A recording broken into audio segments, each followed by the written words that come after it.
কোনদিন কাবাঘরের সামনে গেলে বা কোন আত্মীয় স্বজন গেলে বলবেন, কাবাঘর দেখার সাথে সাথে প্রথম যখন কালো অংশটা চোখে পড়বে, যখন আপনি মসজিদে হেরমের গেট দিয়ে ঢুকবেন, যখন ওই Fahad gate, King Fahad Gate আছে, যখন ঢুকবেন অনেক দূর থেকে কালো কালো কাবাঘরের একটু একটু দৃশ্য ভেসে উঠবে চোখের সামনে।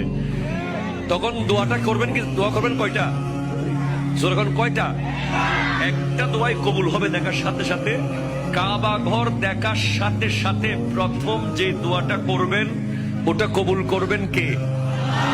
এখন শিখে নেন, অনেক মানুষ জানেন না হিকমত। আপনি একটা দোয়া করবেন, একটাই শেষ, একটা সুযোগ পাবেন আপনি, কিন্তু আপনি এমন এক দোয়া করবেন যেন যতদিন ওখানে থাকেন প্রত্যেক দোয়া কবুল হয়ে যায়। এই হিকমতি দোয়াটা শিখে নেন। আপনি বলবেন, আল্লাহ আমি 10, 12, 15 যতদিন এখানে থাকবো, যতগুলো দোয়া করব সব কবুল করে নিয়েন। দোয়া করছেন কয়টা? পাবেন কয়টা? কাবা, কাবে কি রৌনক, কাবে কা মঞ্জর, আল্লাহু আকবার, আল্লাহু আকবার।